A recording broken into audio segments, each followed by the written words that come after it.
Hello crafters and welcome to my channel. This is going to be a pretty quick video for a fun card. It's only 13 minutes, so stick with me to learn how to make this card. So first we're going to of course use my waffle flower mat because I love blending on my waffle flower mat. This is the grip mat, by the way. And this one is the 6x6. I have two of them, and I have a 6x6, and then the other one is like 8 by something. But this is my 6x6 mat, and then I'm going to pull out one of um, my favorite things die. This one is called Birch Tree Forest Cover Up, and we're going to use this, and we're going to ink blend on top of it. I have already die cut it. I left all the little pieces in because for one, I just wanted to, when I die cut, I didn't want too much going on my grip mat.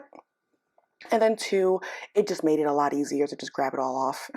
So we're going to use some vintage photo from Tim Holtz Distress Oxide inks, and I'm going to use my blending brush.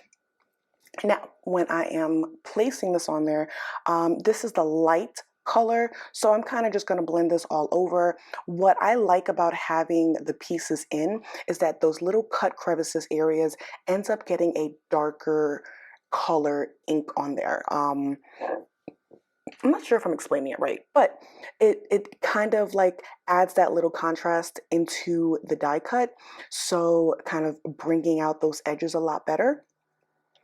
And so, as you can see, one fell out, but that was okay. Like, we're not using any of those edges, right? And then I brought out my ground espresso, and this is where I'm going to add a little bit of shadow. And you'll see I'll be concentrating the ground espresso in like the area where the pieces I'm going to take out, or things that are behind another tree. So you'll see like right here, I'm just going into those areas that are going to come out, and I'm just adding that brown to it, and that's just going to add a little bit more dimension, and as well as give it the shadow that it needs to kind of simulate the tree being in front or behind something else, or another tree. And then I'm going to go ahead, I'm going to take all of the little pieces out, and then we're going to go into our background. For the background, I opted for a blue. At first, I kind of wanted to do like a moon kind of in the middle, and then I realized I'm doing a shaker card. You're probably not going to see it because I'm not going to be using acetate. I'm going to be using my vellum. So I just took some tumbled glass oxide inks, and I started in the center to kind of add that light color in the center, and then I will add a darker blue on the outside. For this combination, I decided to use my prize ribbon, and so I just went ahead and blended the outside of it, which later on, like at first I started as like just a circle, and then later on I ended up changing my mind, and I believe I ended up coloring the entire thing, which was pointless because I added a frame to it, and adding the frame, you don't see the entire thing, but that's okay, right? So we're gonna go ahead and you'll see I'll go back and forth between those two inks just to give it a good transition, add a lot of ink on there, helps to blend both colors together. And honestly, if you wanted, you could even add shaded lilac if you're going to use the entire background, and you would add that shaded lilac. And then as you can see, that little white spot is me attempting to add a moon, but I didn't. So the frame is the Winter Wonderland die. And I'll show you how that would look. Originally, I took both sections. So this is what it cuts out. And then you also have the negative of it, which is the outside, which is just a regular dome. And then here's the Hero Art Holiday Reindeer Fancy die. I had already die cut and colored this. I have my days where I just, I'll die cut bunch of things or stamp a bunch of things, and then I color it in. And then when I need to use it, I use it. And honestly, that's kind of how I use, like when I'm having my downtime, where I'm not feeling really up to crafting. That's what I do. I go ahead and I just pre-color everything, or I'll die cut some stuff and put them together. And it helps me to be ready for when I'm going to record. So here, as you see, like I decided to go back in and then just color the rest blue. Like I'm telling you, we change our minds a lot. And then we're gonna go ahead, and then this is the negative of that Winter Wonderland die. It just gives nice little uh, dome kind of a look, and then it has like dot impressions all around it. So I placed it together to see how it looks. I like how the whole thing looks. So we're gonna go ahead and we're gonna start adding glue to our tree die and put that on our background. And I'm not too worried about it fitting perfectly around my background, my inked background, because we're gonna cover it with that negative dome cut paper, right? The white dome cut paper. So I'm not too worried about it being perfect on there because that's going to be our scene. And so you want to make sure that you are using a good adhesive. You want to try to get into those little areas just because we are going to be putting sequences in there and you don't want things to get stuck behind it. And if it does, it's not a bad thing. Adds a little bit more fun to it, right? Because we're putting a sequence as though it was a snow, right, falling down from the tree. And if you want to make it darker to simulate that snow, that's fine. That's a-okay. So next, we're gonna take some vellum, and I'm very much free-handed when it comes to the vellum, right? Like you guys have noticed. Oh, and then we put some foam tape behind our negative, our window piece. But I'm very free-handed when it comes to like cutting certain sizes and things. Like I don't try to always use a die, and I'll just like lay it next to it, see the size, and then cut it out by hand because certain things don't have to be perfect. So I went ahead, I added some glue to the first piece, and then I placed the vellum in there, and then we're going to sandwich it with another window die. And then I opted to put like a slight little window so you can kind of see like a little border of it coming out from on top to kind of just add a little dimension, as well as give it kind of like a windowsill look to it.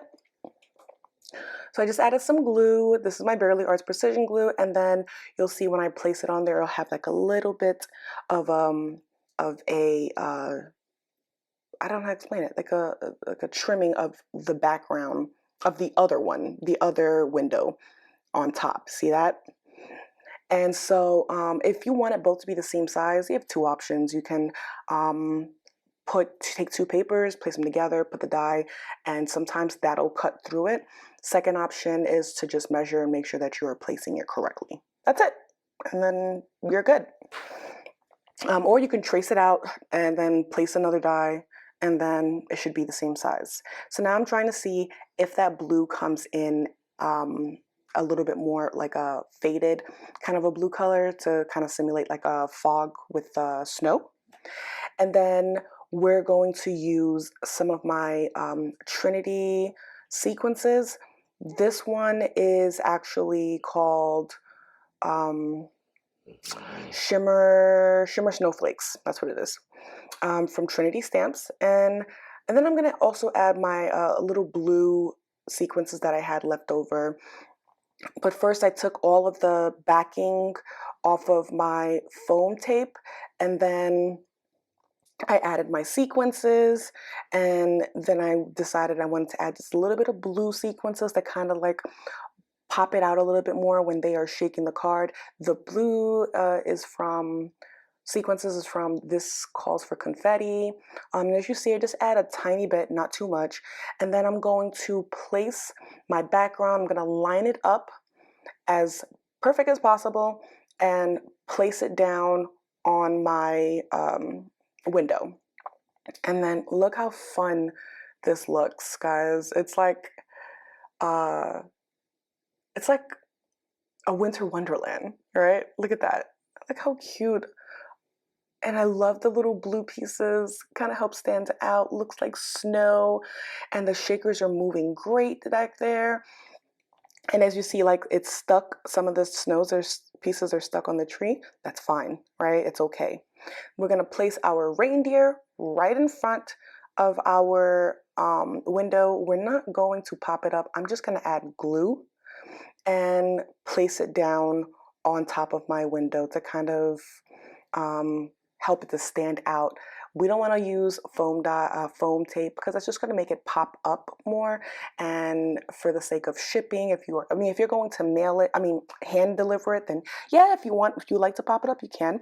Um, but if you're going to mail it, it's probably a lot better for you to go ahead and um, glue it down instead of putting foam tape on there. Look how fun this card is, guys. It's like the snow's falling down behind the reindeer, and the reindeer looks so majestic. And I love this reindeer. Honestly, I'm definitely going to use it again. And I love the colors that I used on the reindeer. Like it has so much dimension. My shadows are perfect. And I'm still learning how to, do my Copic coloring. But once again, I'm going to use my typed Christmas sentiments. Guys, the sentiment strips are lifesavers. Like, I love Simon Says sentiment strips. They save save me not just time, but thought, right? Like I don't have to try to figure out because I have a thing of like wanting the sentiment to match the scene, but doesn't always have to. And then here, I don't remember. I want to say I got these from Hobby Lobby, but they're like foam snowflakes. They have them in white, baby blue, and silver. I opted for the silver ones, and I just found strategic places that I wanted to put it without covering too much of the background and still allow you to see the confetti and the shaker in the back. So I just put these two pieces. It already has tape behind it, so I just to remove the backing of the tape, and then I placed it down, and that's it. Like it beautiful, didn't take a long time. I love it. The only thing left for us to do is glue it onto our card base, which I will show you here. Um, I thought about adding a little blue, and then I was like, no, we're not gonna do that. We're just gonna leave it alone. As you can see, like I started at the corner. Thank God there was no ink on there, so nothing showed up. But I'm putting my glue on now, and then I'm gonna put it on the card base, and then that's it. That's all it took. So it's a quick card. Coloring might take a little bit more time, so make sure you're accounting for that. But otherwise, I love this card. It is a beautiful card. I hope that you guys can find some inspiration and try to make a card similar or exact. For those who are trying, this is great for beginners. It's an interactive card. It is fun.